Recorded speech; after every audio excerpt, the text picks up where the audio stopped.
नमस्ते, आपके साथ मैं हूं जयप्रकाश शर्मा और आप देख रहे हैं यूपी मांगे उत्तर।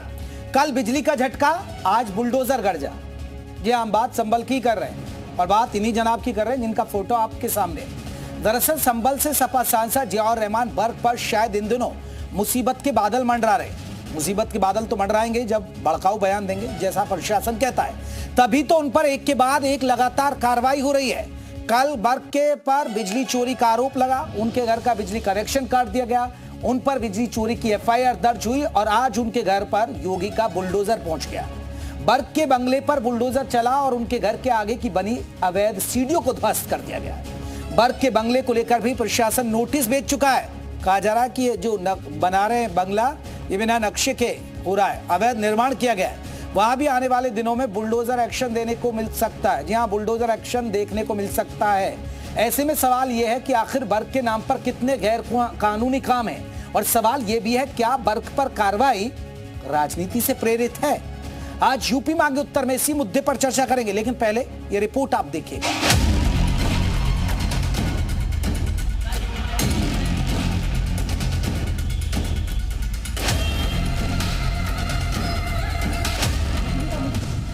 पहले बिजली काटी, फिर जुर्माना लगाया, आज अवैध सीढ़ी तोड़ी।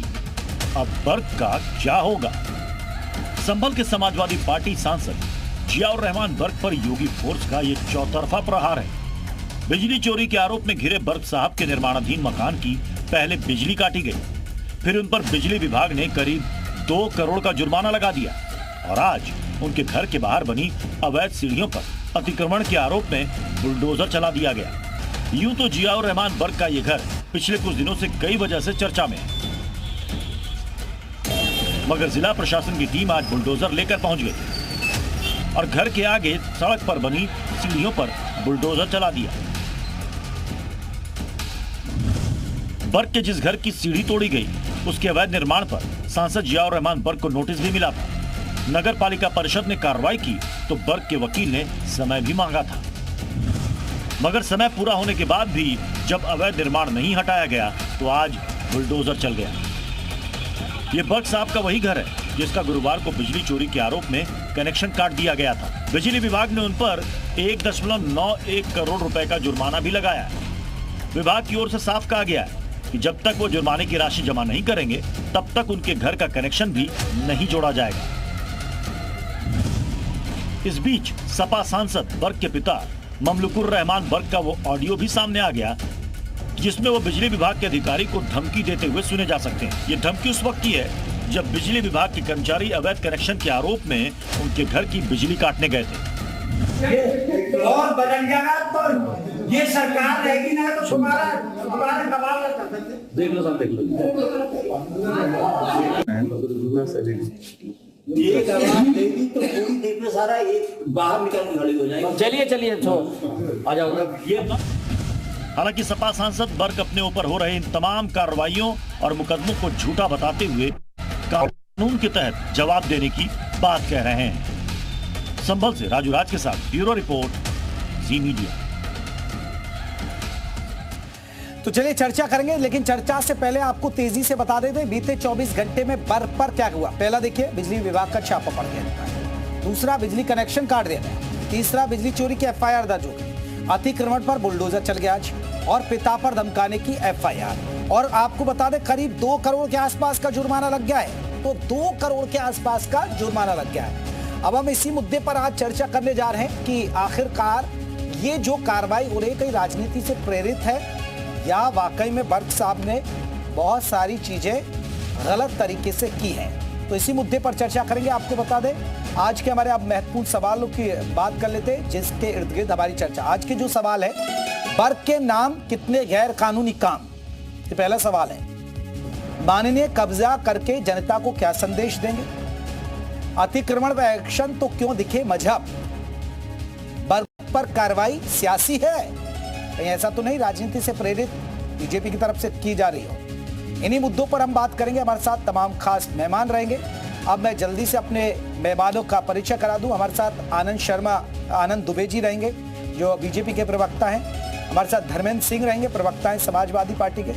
नूर अहमद साहब रहेंगे, आपको बता दें मुस्लिम स्कॉलर, राजीव रंजन राजनीतिक विश्लेषक हमारे साथ रहेंगे। तो तमाम मेहमान धीरे धीरे करके हमारे साथ जुड़ेंगे और हमारे साथ 3 खास मेहमान जुड़ भी गए। हमारे साथ धर्मेंद्र सिंह जुड़ गए हैं समाजवादी पार्टी की तरफ से, नूर अहमद साहब जुड़ गए, मुस्लिम स्कॉलर, राजीव रंजन हमारे साथ राजनीतिक विश्लेषक। धर्मेंद्र जी, सबसे पहला सवाल आपसे सर क्या लग रहा है कि बर्क साहब ने कुछ ज्यादा ही इस तरह के गैर कानूनी काम किए हैं जो लगातार छापेमारी हो रही है, या आपको लगता है कि नहीं ये राजनीति से प्रेरित है? देखिए, एक तो सबसे पहले आपको, आपके पैनलिस्ट और दर्शकों को मेरा नमस्कार, प्रणाम। जिस तरह से उत्तर प्रदेश के हालात होते जा रहे हैं, बनते जा रहे हैं, जहां तक स्पेसिफिक संभल की बात है, वर्क साहब से जुड़ी हुई बात है, आपको ये सबसे पहले इसकी परिस्थितियां देखनी पड़ेंगी। वहां पर जो कमिश्नर है मिस्टर सिंह साहब, उत्तर प्रदेश कैडर के नहीं और पिछले 8 साल से एक ही मंडल में पोस्ट है, कभी कलेक्टर के रूप में, कभी कमिश्नर के रूप में, और उनको कहा जाता है वो स्पेशलाइज्ड है सरकार के इशारे पर नैरेटिव गढ़ने में और चीजें बनाने में। इस तरह से आपको पीछे ख्याल होगा 20 तारीख को जब उत्तर प्रदेश के अंदर उपचुनाव चल रहे थे और संभल कॉन्स्टिट्यूएंसी के अंदर, पार्लियामेंट्री कॉन्स्टिट्यूएंसी के अंदर एक विधानसभा का चुनाव 20 तारीख को मतदान होना था और 19 तारीख को कुछ लोग रिट लेकर के आते हैं और जिला प्रशासन, पुलिस प्रशासन तैयार बैठा था उस रिट को लेकर के कि तुरंत सर्वे चला जाना है, उसको चुनाव की कोई चिंता नहीं थी। और हुआ भी जैसा कि सरकार ने उम्मीद की थी कि लोगों का विरोध होगा, प्रोटेस्ट होगा और हमारे मंसूबे फलित होंगे, हम जो है अपनी नफरत की खेती कर लेंगे।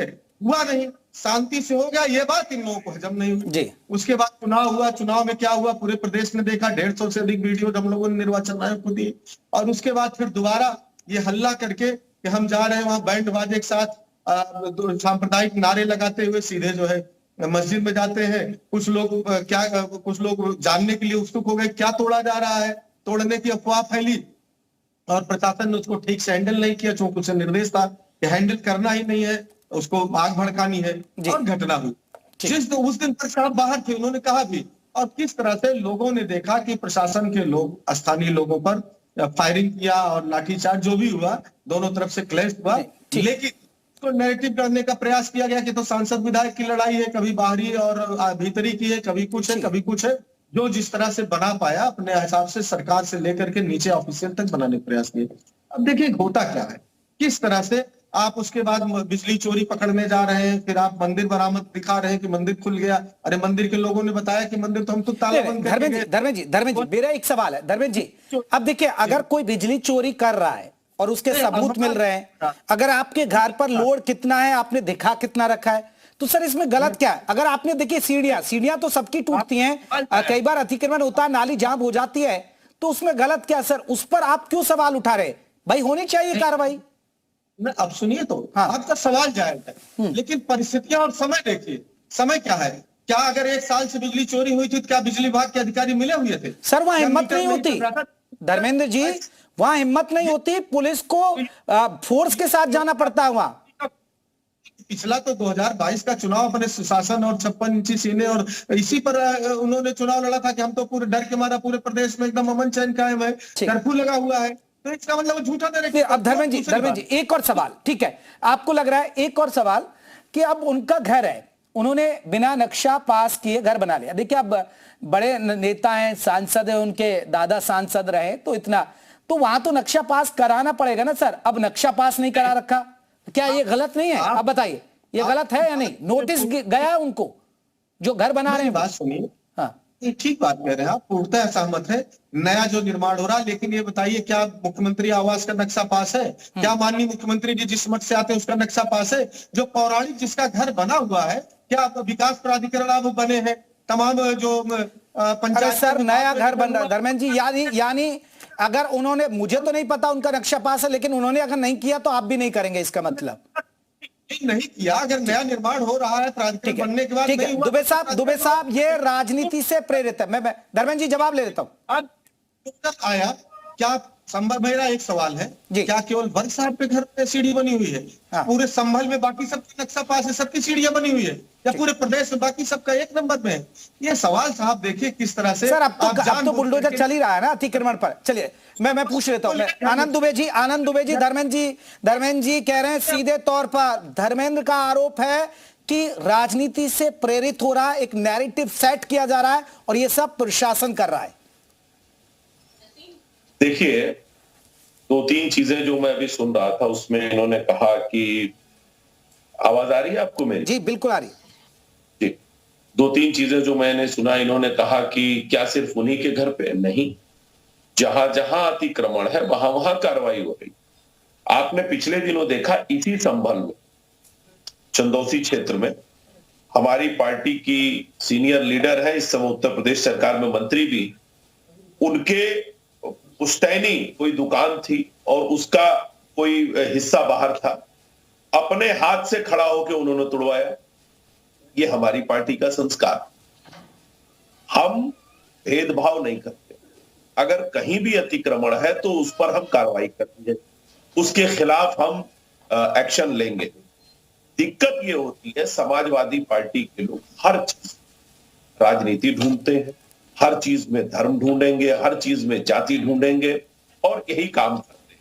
और मुझे अदम गोंडवी का एक बड़ा अच्छा शेर याद आ गया कि पक्के समाजवादी है तस्कर हो या डकैत, इतना असर है खादी के उजले लिबास। इनके विधायक रामाकांत यादव जहरीली शराब बेचने में आरोपी पाए जाते हैं। पूरा एक नेटवर्क चला रहे थे, कई लोग मर गए, इस समय जेल में। इनके विधायक अब्बास अंसारी हो या गायत्री प्रजापति हो, दीप नारायण यादव हो, आजम खान हो, इरफान सोलंकी हो, नाहिद हसन हो, एक दो नाम हो तो बताइए। नहीं, दुबे साहब, लेकिन सबसे बड़ा सवाल है, अब आपको यह अवैध अब क्यों दिख रहा है? यह कटिया का खेल तो बरसों से चल रहा था, आप तो अभी नहीं आए, आपकी सरकार तो 2017 में आ गई सर। आपको यह अवैध अब चीजें क्यों दिख रही हैं?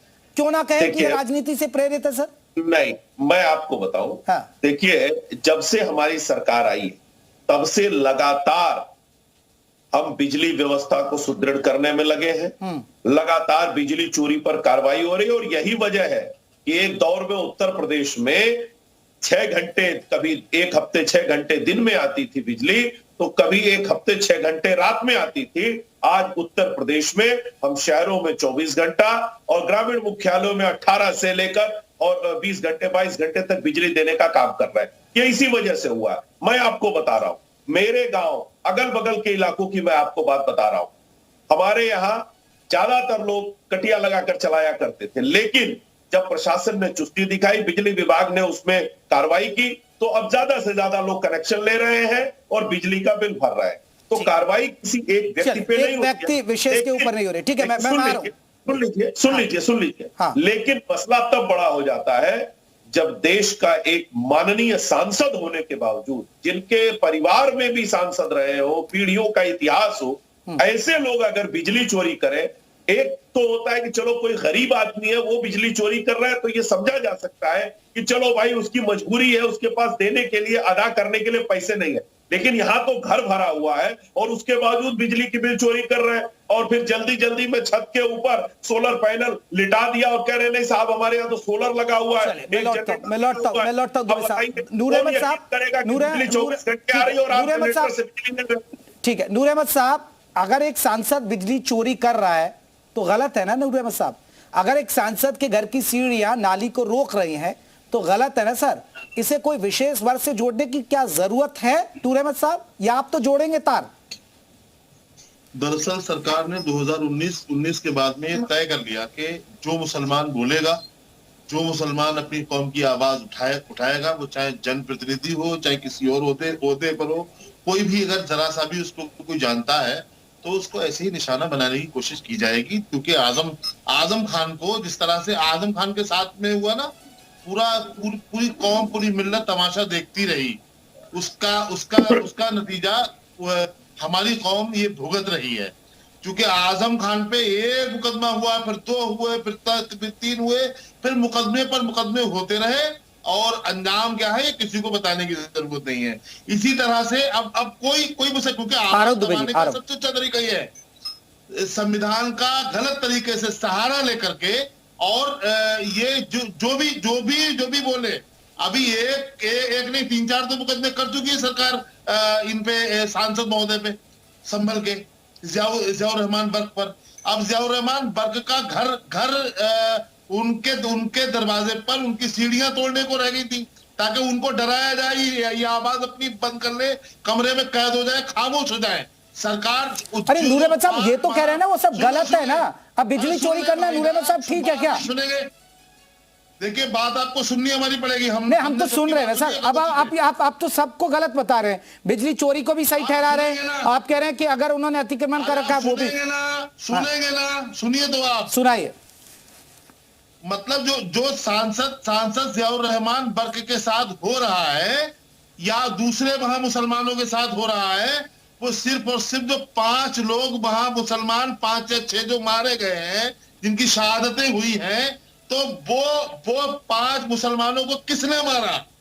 ये राज छिपाने के लिए, पुलिस को बचाने के लिए ये सारे गेम, सारे खेल खेले जा रहे हैं, सब जानते हैं। अभी जो शुरू में धर्मेंद्र भाई ने कहा, जो समाजवादी पार्टी के प्रवक्ता भाई यहाँ पर बैठे हैं, उन्होंने शुरू में ही कहा कि जो यहाँ पर कमिश्नर साहब हैं वो 8 साल से हैं यहाँ पर, डीएम की शक्ल में, कभी किसी शक्ल में, कभी किसी शक्ल में, क्यों है वो यहाँ क्योंकि वो वहां मुसलमानों की आबादी ज्यादा है, मुसलमानों को टारगेट कैसे। फिर वही नूर अहमद साहब ठीक है, ये सब कर रहे हैं, लेकिन जो चीजें गलत है वो नहीं, वो उन पर आप आंखें क्यों बंद कर रहे हैं? अरे 5 लाशों के नहीं नूर अहमद साहब, उस पर आंखें क्यों बंद कर ली आपने? कटिया लगाई जा रही है, बिजली चोरी हो रही है, उस पर आंखें क्यों बंद कर रहे हैं? उस पर तो बता दीजिए आप। सब झूठ है, ये वाले डीएम एसपी जब तक वहां रहेंगे तब तक ऐसे ही। ठीक है दुबे साहब, टारगेट किया जा रहा विशेष वर्ग को, ये देखिए साहब कह रहे हैं। आनंद दुबे जी यहाँ झूठ बोल रहे हैं चैनलों पर बैठकर, इन्हें शर्म आनी चाहिए। ये सरकार और सत्ता का दुरुपयोग कर रहे हैं बैठे हुए। ठीक है दुबे साहब, दुरुपयोग हो रहा है। सत्ता ठीक है नूर अहमद साहब, जवाब ले रहा हूँ। के सिवा कुछ नहीं है। जो लोग डर रहे हैं वो डर रहे हैं। मैं अपनी बात खुलकर कहने का आदी हूँ। ठीक है, हाँ देखिए नाम कितना अच्छा है, नूर अहमद, उजाला वाला नाम है, और कितनी अंधकारमय बातें कर रहे हैं। अब आप ये देखिए सबसे बड़ी बात है, झूठ कौन बोल रहा है? ये कह रहे हैं टारगेट किया जा रहा है। इनसे पूछिए कि क्या भारतीय जनता पार्टी ने जाके कहा था आजम खान साहब से कि आप अपने बेटे का 2 बर्थ सर्टिफिकेट बनवा लीजिए चुनाव लड़वाने के लिए? एक आपने लखनऊ से बनवा लिया और एक आपने रामपुर से बनवाया, दोनों में जन्म तिथि अलग, एक पढ़ाई के लिए अलग, ब्लैकमेलर हो।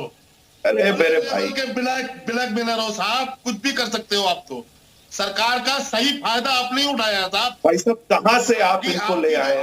आपकी जो आइडियोलॉजी है मुसलमानों को निशाना बनाने की, वो आप पूरी तरीके से इस्तेमाल कर रहे हो, सब जानते हैं। बोलिए नूर साहब। मैं चाहता हूं कि देश की जनता आप जैसे मुस्लिम स्कॉलरों को सुने और आपके जो मानने वाले वो भी आपको सुने कि आप कितनी जहालत भरी बातें कर रहे हैं यहाँ बैठ के। आप शांत रहिए और थोड़ा सुन लीजिए मुझे। आप मुझे इस बात का बस जवाब दीजिए कि आजम खान देख रहे हैं आनंद जी आपकी जहालतों को, आपके एहसान फरामोशियों को पूरा देश देख रहा है। आप किस तरह से संविधान का गलत फायदा उठा रहे हो। किसने एहसान किया है? धर्मेंद्र जी आऊंगा आपके पास। नहीं है नहीं, किसने एहसान किया? के घरों को टारगेट करोगे नहीं, आपको कोई वोट नहीं देगा, आपकी सरकार ही नहीं आएगी, सब जानते हैं साहब। एंकर महोदय कृपया इनको शांत करा लीजिए। साहब आपकी बात का जवाब तो दे ले। अब जो आप आरोप लगा रहे, आप आरोप लगाकर आप बोलते हैं, फिर आप सुन तो ले, ये क्या कह रहे हैं आपके आरोपों पर? दुबे से मेरी पर्सनल कोई झगड़ा नहीं है। आनंद दुबे जी अगर सही बात करेंगे मैं सही हाँ तो सुन लें, अगर गलत है तो आप टोक देना, बीच में बाद में टोक देना, मैं मौका दूंगा ना नूर अहमद साहब। ठीक है दुबे साहब जल्दी से कहिए, पर मुझे राजीव रंजन जी को भी जोड़ना है। हाँ मैं सिर्फ इतना पूछना चाहता हूँ, इनसे पूछिए क्या भारतीय जनता पार्टी के किसी नेता ने, कार्यकर्ता ने कहा था आजम खान साहब को कि 2 सर्टिफिकेट बनवा लीजिए बर्थ के, एक पढ़ाई लिखाई करवाने के लिए बना लीजिए, एक चुनाव लड़ने के लिए बनवा लीजिए? उनको किसने कहा था कि आप 2 पैन कार्ड बनवाइए? उनको किसने कहा था कि सरकारी संपत्तियों पर कब्जा करिए? क्या यह सच नहीं है कि माध्यमिक शिक्षा विभाग की जमीन पर कब्जा करके उन्होंने अपना दफ्तर बनाया?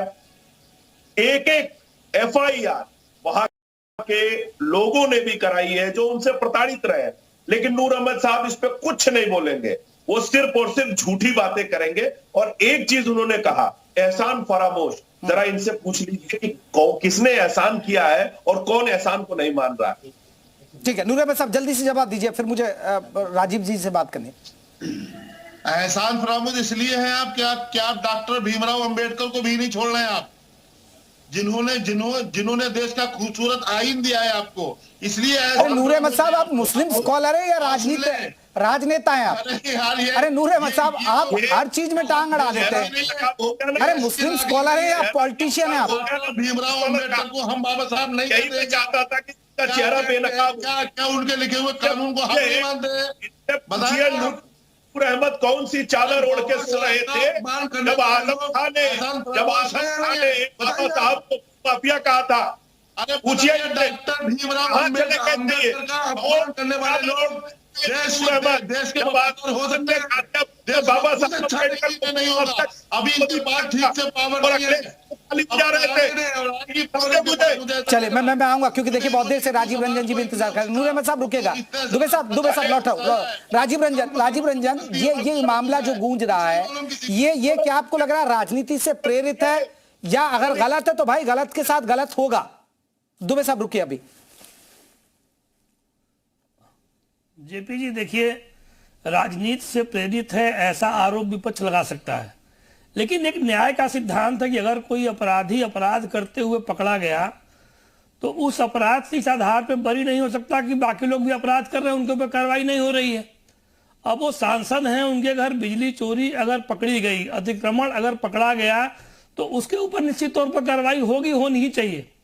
अब इसके नेपथ्य में जाने की जरूरत है। वहां एक सर्वे हो रहा था, उस सर्वे के दौरान जो हिंसा हुई, वहां के पुलिस की यह रिपोर्ट है कि उस हिंसा को पूरी तरह से प्लान सांसद ने किया। अब एक बार आप अगर पुलिस की कार्रवाई में आ गए, आपका नाम आ गया, तो निश्चित तौर पर ये एक सिस्टम है कि जांच हर तरीके से होती है। अब उस जांच में बिजली चोरी पकड़ ली गई, उस जांच में अतिक्रमण पकड़ लिया गया। सवाल है कि पकड़े गए तो निश्चित तौर पर कार्रवाई होगी। आज ही नवभारत टाइम्स की हमने खबर पढ़ी कि भारतीय जनता पार्टी के बलिया जिले के उपाध्यक्ष ने कोई अतिक्रमण किया था, बिल्कुल उनका दफ्तर तोड़ दिया गया, बिल्कुल तोड़ा था। अभी परसों खबर भी आई थी जी। हाँ। तो जी और वो योगी जी के सजाती हैं, ठीक है। तो सवाल ये है कि अगर प्रशासन को लगता है कि कोई आदमी कानून तोड़ रहा है तो उसके ऊपर कार्रवाई हो रही है, कार्रवाई होती दिखनी चाहिए। आदर्श सरकार यही करती है।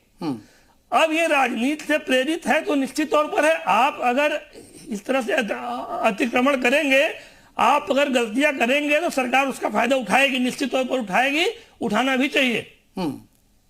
चले मैं धर्मेंद्र जी बोलूबाब ये है कि सांसद को एक आदर्श आचरण प्रस्तुत करना चाहिए, कि अपराधी की धर्मेंद्र जी एक बड़ी बात है। देखिए उन्होंने भी उदाहरण दिया, और वो वाकई में बीजेपी के बड़े नेता जिनका दफ्तर हो, और वो खुद प्रशासन पर ठीक फोड़ रहे हैं कि यहाँ के जो डीएम है वो जानबूझकर टारगेट। सोचिए जब सत्ताधारी दल के नेताओं के साथ हो रहा है सर, तो फिर क्यों ना हो? सांसद है सर, गलत क्या है फिर? मैं उसका भी जवाब दूंगा। राजीव रंजन जी ने जो सवाल किया कि पुलिस दुबे साहब रुकिए, धर्मेंद्र जी उन्होंने खुद कहा, सांसद जी, और लोगों ने देखा कि उस दिन थे नहीं, किसी मिल्लत की किसी मीटिंग में हैदराबाद के चले गए थे। अब सवाल है, पुलिस ने कहा था कि हरेन पांड्या की हत्या और उसके बाद सोहराबुद्दीन इनकाउंटर में अमित शाह जी का रोल है, लेकिन क्या हुआ, कैसे हुआ, उस पर मैं नहीं जाना चाहता हूं। केवल पुलिस ने कह दिया, आपने अपराधी मान लिया। सच और तथ्यों को आप अगर आकलन करिए तो सच सामने आता है। भारतीय जनता पार्टी के साथी बड़े लोगों का नाम ले रहे थे, ये है समाजवादी, वो समाजवादी। अरे साहब, रमाकांत यादव जब माननीय सांसद भारतीय जनता पार्टी थे तो दूध के धुले थे, समाजवादी पार्टी में विधायक हो गए तो आप ये अपराधी हो गए। गायत्री प्रजापति समाजवादी पार्टी में तो ठीक थे, आज आप दीदी के लिए मंच पर प्रचार करने लगे तो अच्छे हो गए।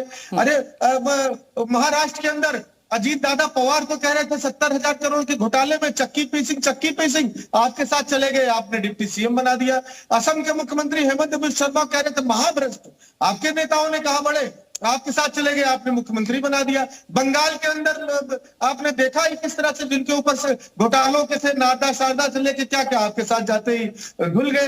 तो ये सेलेक्टिविज्म नहीं चलेगा। आप तो वो लोग हैं, आपने चंदा कैसे लिया? चंदा तो धंधा लो इलेक्टोरल बॉन्ड में। आपने जो है जो जिन गाय को माता कहते हैं बीफ एक्सपोर्टर से अपने खाते में। आप जो हिस्ट्री बता रहे हैं, अगर आप हिस्ट्री का आधार बताकर अपने सांसद को बरी करना चाहते हैं क्या? अब मैं इन्होंने नाम लिया, अब मैं सांसद की बात पे आता हूँ। देखिए परिस्थितियां जो है, कोई चोरी आ रहा हूँ नूर अहमद साहब, आ रहा हूँ, आप खूब ताली बजाइए सर। हाँ, कोई गलत काम करेगा तो उसका कानून बिलसम्मत समय तरीके से जांच होता है, निष्पक्ष जांच हो। एमपी है, कोई आम आदमी नहीं है, प्रॉपर बड़ी संस्था से जांच करा ले। देखिए बिजली की बिल तक, जहां तक बिजली की बात है, अगर 1 साल से चोरी हो रही थी तो जरूर बिना अधिकारियों को मिले हुए नहीं, नंबर 1। नंबर 2, कभी कभी मीटर खराब हो गया, कोई और दिक्कत हो गई, या कितना बिल जाता था, अभी बिल भी प्रस्तुत करेंगे जो उनका महीना जाता रहा होगा। अप्रैल मई जून जुलाई में सर 0 बिल आ रहा, बताइए सर्दियों में सर सांसद का ऐसा होता है सर? कल बिल आया है सर उनका, बिल हमने दिखाया कल दर्शकों को। तो बिल 0 आ रहा तो विभाग कमी है। दूसरी बात, उसका असेसमेंट जो होता है 4000 रुपए पर किलोवाट का समन शुल्क का नियम है। प्रोपागंडा की वजह अगर कुछ ऐसा था तो एक मकान में कोई इंडस्ट्री चल नहीं रही थी, उसमें एसी होगा, टीवी होगा। दुबे जल्दी से जवाब दीजिएगा। धर्मेंद्र जी कह रहे हैं कि आप क्यों जाग रहे? दूसरी बात, जब अतिक्रमण हटाने गए तो उस गली, उस शहर के सारा अतिक्रमण एक साथ हटाते तो हमें लगता है कि नहीं ये न्याय हो रहा है, लेकिन आप स्पेसिफिक किसी के इसलिए को सर नोटिस देकर हटाया, धर्मेंद्र जी नोटिस देकर हटाया वो अतिक्रमण नगर पालिका ने। वह नाली चौक हो रही है, ठीक है, नाली चौक हो रही थी दुबे जी, सारे अतिक्रमण हट गए। ठीक है, देखिए कितनी हास्यास्पद बात है। ये कह रहे हैं कि 0 बिल आ रहा है तो बिजली विभाग की कमी। कितनी हास्यास्पद बात है। मतलब अगर 0 बिल आ रहा है तो बिजली विभाग की कमी है, सांसद चोरी कर रहे हैं उनकी कोई कमी नहीं। दोनों मीटर में टेम्परिंग पाई गई है, उनके घर में जो दोनों मीटर लगे हैं स्मार्ट मीटर, दोनों में टेम्परिंग पाई गई है और उसकी जांच हो रही है। मुंशी तुम्ही मुलजिम, तुम्ही मुलाजिम, चाहे जो कह लो कर लो, यही तो मैं। अरे साहब ये सब आप क्या करते थे? ये सब आपके समय में चला करता था, जो आप खुद ही तय कर लेते थे और अपने ही विधायक का घर गिरवा देते थे केवल रंजिश के लिए, बदला लेने के लिए। ये आपके समय में चलता था, हमारे समय में नहीं। मैं आपको 10 उदाहरण दे सकता हूँ जहाँ हमारी पार्टी के कार्यकर्ताओं, नेताओं के अतिक्रमण पर कार्रवाई हुई है, चला है। युग पुरुष मोहन और जहाँ तक बात रही रामाकांत यादव की, आपने बात की, रामाकांत यादव मुस्लिम लीग से मिलकर सरकार बनाने वाले लोग हैं, साथ में तो नशे के सौदागर हो गए, क्योंकि आप सरकार के नशा में रहते हैं और वो जहरीले नशा के कारोबार में हो गए। नहीं, आपका तो कोई चरित्र नहीं। मुस्लिम लीग से मिलकर सरकार बनाए, देश का बंटवारा कर दिए, भ्रष्टाचार कर दिए। एकदम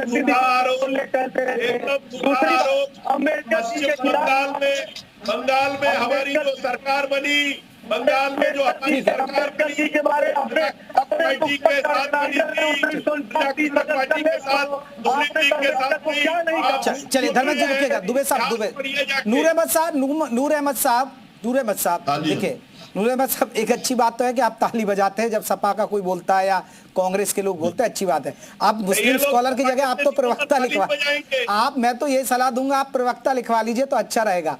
लेकिन नूर अहमद साहब एक अच्छी बात यह है, कोई मुस्लिम गलती कर दे तो आप उसको गलती नहीं मानते, आप उदाहरण देते कि उन्होंने ऐसा किया। क्यों सर? आप तो मुस्लिम स्कॉलर हैं, आपका तो मैसेज जाना चाहिए भाई, जो गलत है चाहे वो हिंदू हो या मुसलमान हो। मैं अपनी बात दूसरे 2-3 लफ्जों में, बहुत कम लफ्जों में बात अपनी करना मैं चाहता हूँ। झूठों ने झूठों से कहा सच बोलो, सरकारी ऐलान हुआ है सच बोलो। घर के अंदर झूठों की एक मंडी है और दरवाजे पर बोर्ड लगा है सच। ये हालात है भारतीय जनता पार्टी के। मैं किसी पार्टी का प्रवक्ता नहीं, मैं समाजवादी पार्टी के अखिलेश यादव की दहलीज का गुलाम नहीं। सच बात कहने का आदि हूँ। किसी की अगर आनंद दुबे जी सच बात कहेंगे तो उनके साथ खड़ा हुआ नजर आऊंगा। लेकिन आनंद भाई सुने, आनंद भाई एक सवाल कर रहा हूँ, नाव में किसने छेद किया? आनंद भाई सुने, सब्र तो करे, आनंद भाई सब्र से सुने। अगर मेरा व्यक्तिगत सवाल आपसे नहीं है, आपकी पार्टी से बतौर ज़कात व खैरात भी अगर ईमानदारी अगर बाकी हो, थोड़ी बहुत भी अगर आपके पास बची हो जी, तो डीएमएसपी को हटा करके अरे सर आप तो जिम्मेदार है वो। चलिए 5 अरे कटिया पे कुछ नहीं कहेंगे नूर अहमद साहब, कटिया पे नहीं कहेंगे, अतिक्रमण पर नहीं कहेंगे। मैं माफी चाहूंगा, मेरे पास वक्त की कमी है। बहुत बहुत शुक्रिया आप सभी मेहमानों का। यूपी मांगे उत्तर में बस इतना ही, लेकिन अब नजर डालते हैं